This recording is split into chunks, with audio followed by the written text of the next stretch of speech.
Hello. This thing happened to me a few months ago. I just need to share it with somebody. Not getting into CCAD was a big blow to my ego. Since I received that news, my plans of where I might go from here with my life has been shot to shit. Many of my days revolve around half-heartedly documenting the lives of my friends with photography. Perhaps it's that I'm not good, or that such a style of art doesn't appeal to the school. Some might even not consider it art. I'm not sure it is. With no direction in my life, my parents made an executive decision to take me to preview a college called OWU, which is in the middle of nowhere, Ohio, and obviously doesn't have as strong a photography department as an art school would. Now, I don't want to say that my parents embarrassed me, but my parents embarrassed me. So after much convincing on my part, I took the road trip from Indiana to Ohio with a friend, Andy. The only stipulation was that I had to document my trip. On the way there, we shot the shit about life. Drinking, women, drinking with women, normal high school stuff. It was turning out to be an okay day, but Andy would occasionally bring up photography in college, subjects I didn't want to talk about. Andy may be a good listener, but he doesn't understand how to be sensitive to a situation. So I'd shift the discussion to music. Then he'd tell me about the new bands I need to listen to. Then I'd promise I would. I wouldn't. The documentation of this trip was supposed to be the total package. The school, gas stations, where we ate, surrounding areas. I'm not sure if my parents really wanted to know that much about the area or not. I think it's more that they wanted my photography, which consists of stage performances of shitty punk bands and general debauchery of my friends, over into a constructive realm. This wasn't the way to do it. The first thing I shot was Andy and myself in front of the car on with a timer and a tripod. After all, it was technically my first day going to the school, even though it was just a college tour, and it's tradition to take a picture when you're packed and ready to go. I shot a few other things. The man at the gas station listening to rap with a black letter font D on his shirt. I didn't get it, and he wasn't too happy to be shot. A giant dam that had some of those Irish rock walls in the fields below it. Oh, and abandoned farmhouses. One can't be a photographer without shooting abandoned farmhouses. It was around noon when I got done shooting these houses, and I was tired, and tired of driving. Andy offered to drive while I took a nap. I did just that. I napped. I woke up on campus, but not in a car. It was hot and humid, as if it had been raining. My shirt was wet with dew and sweat. My cell and wallet were nowhere to be found, and my DSLR, the new D5100 my mother bought me for Christmas, was no longer strapped around my neck. In its place was a beat-up black Asahi Pentax with a 50mm lens and no lens cover. After finding resistance when cycling forward in the film, I knew that I had one roll of film loaded and ready. Some shots had apparently been taken. The first thing I saw when I came to was a giant building that said, Selby Field 1929. Unsure of how to orient myself after waking up, I just snapped a picture of the monolithic structure that towered above me and walked on to find someone that went to the school. It was only after taking that first shot that the shocking aspect of the situation set in. It was almost as if letting the light and shadow hit the photosensitive film allowed the situation I was in to process in my mind. I desperately patted my pockets again, looking for my cell phone and wallet, which I already knew were missing. The panic was settling in. I began to think about what could have caused this to happen. I only remember going to sleep in the car. No one was in sight, so I headed towards some larger building, sure that someone had to be around. It made sense that the streets were lifeless as it was Sunday and shitty outside. This didn't ease my mind. I knew waking up with no recollection of how you got where you woke isn't good. Talking to somebody wouldn't reveal any good news. I came to a building with a sign that read Powerhouse, which looked to be a generator of some sort. Nearing the building, it seemed to give off massive amounts of heat.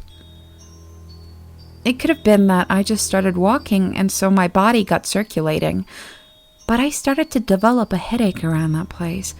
I even got a little bit of an iron taste in my mouth. Not like blood taste, but like I had been licking a crowbar that had been left out in the sun all day.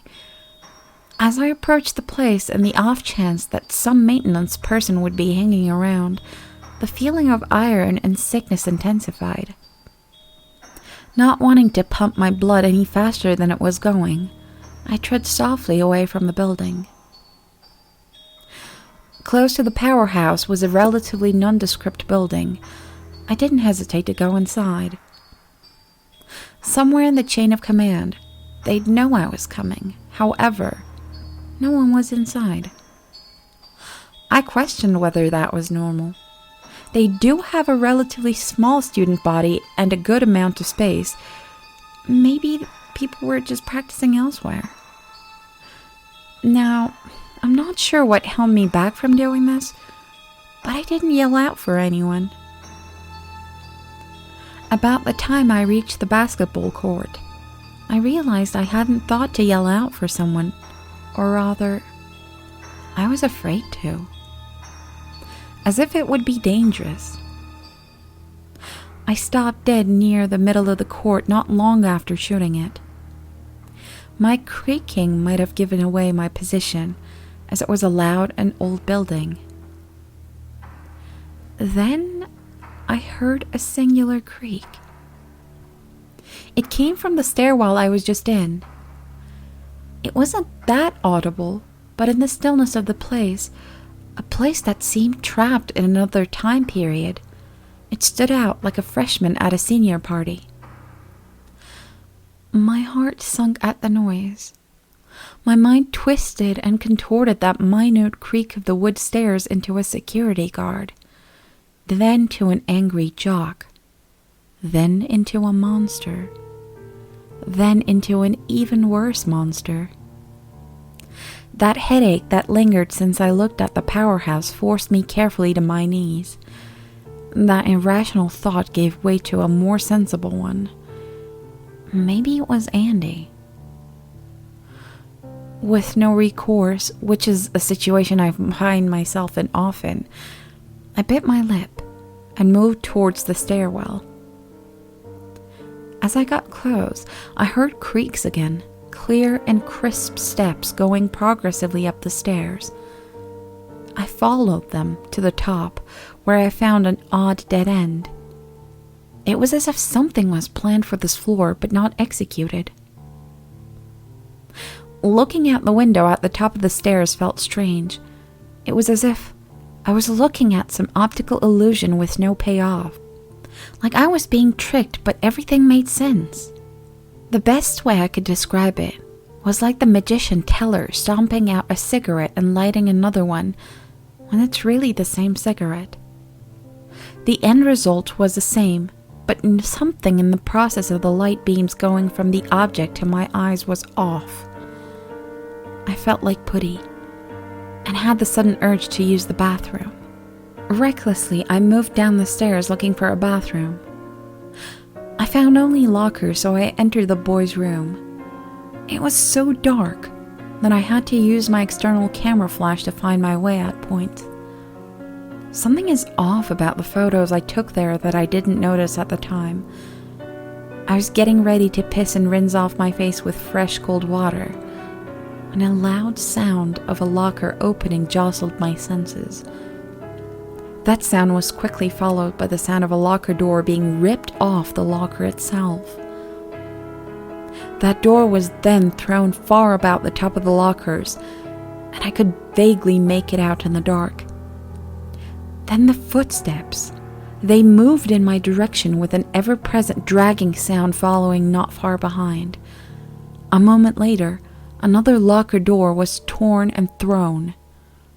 I did my best to sneak down another row of lockers. When I was directly across from whatever was tearing off those locker doors, in another row of lockers, it let out a shriek that quickly died into a huffing, almost panting sound. As I assume its mouth closed, I heard a crackling noise as if its skin was stretching a massive amount to give birth to that intimidating cry. I lost control of my body and violently shivered at the sound, my face crying against the ground, and am not embarrassed to say after that, I started peeing in my pants. I was sure this cry was designed to disempower me while it hunted me down. It continued to tear shit apart and occasionally cry out with increased frequency. In between shrieks, I crawled under the wide locker benches.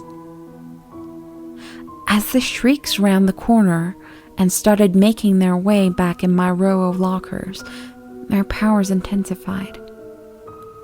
They began to fog my thoughts and force my eyes closed. They had the effect of viper poison, but in audible form. I struggled to keep my eyes open as it approached my tear, sweat, and piss stains. It stomped on the stains with hooven feet, barely viewable under a robe. It drug Andy by one foot. That was the last time I saw Andy. His face looked as if he had been curb-stomped by a gang of thugs. His arms were broken, alluding to a pointless defense of his head and face. I went out then, waking to a pile of puke beside my face an interminable amount of time later. The thing seemed to be gone.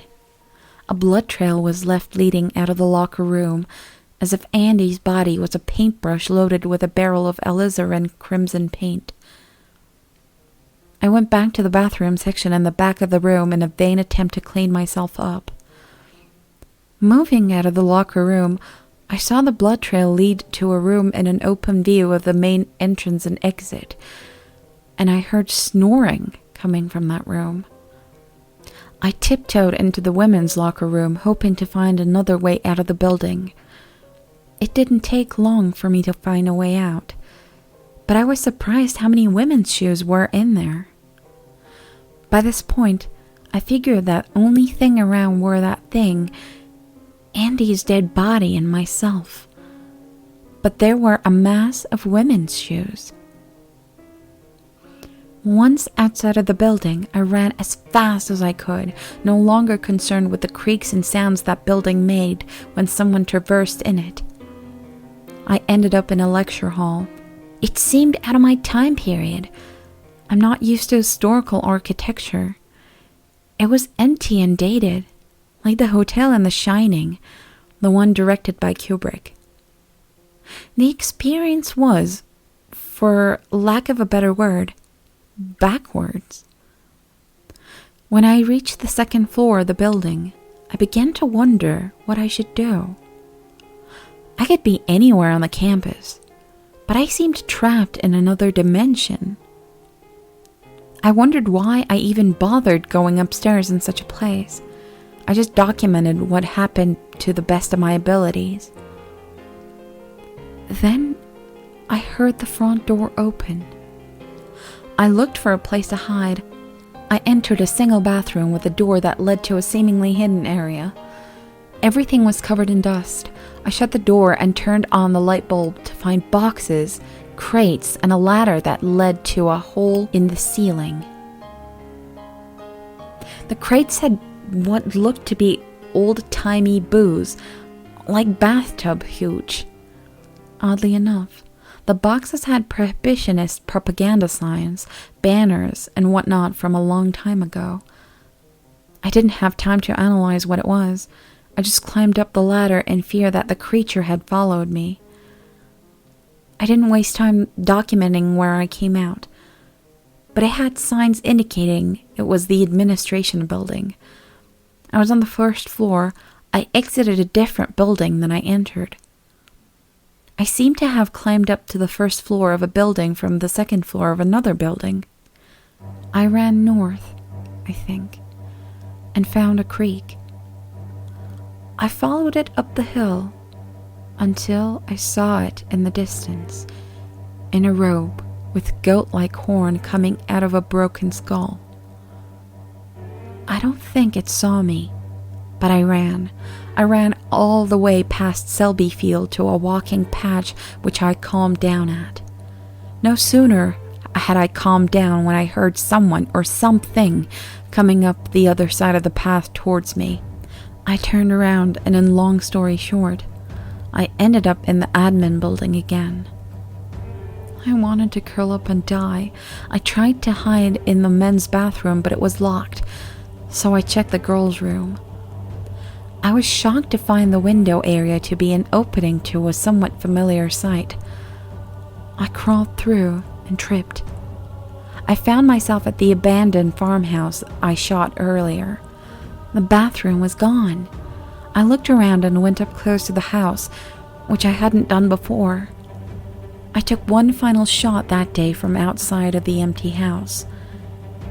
Then I went inside. I tried to check the basement, but it was locked. I then checked upstairs. I heard rustling outside. I caught a glimpse of that thing out the back window and freaked. I ran to the other side of the upstairs and saw my car in front of the house. I opened the window and dangled myself outside it to brace for the impact of jumping when its shriek dropped me to the ground. I limped into the unlocked car and the key was in the ignition. I started it. I drove off. I stayed at a hotel. I showered. I had the film developed. Some of the shots I took on my missing camera were on the film in analog form. I filed a missing person report for Andy, but I knew he wouldn't turn up, obviously. When I made it home, my parents explained that it turned out that I had been accepted to CCAD. There was a mix-up. $35,000 scholarship, too. I didn't care to explain what had happened. I just rested up on the oncoming school year. Once my first year at CCAD was well underway, I did some digging into OWU. I found about George D. Selby. According to some older locals around the campus area, it's a not-so-hidden secret that he was a prohibitionist in public, but he ran a bootlegging business behind the scenes. I'm not sure what that has to do with anything, but I thought I'd let you know. I suppose I did document the trip. I might have looked up at that band Andy told me about, if I remember its name. It's been a little more than 2 months since this happened, and I haven't gone back there, nor do I plan to.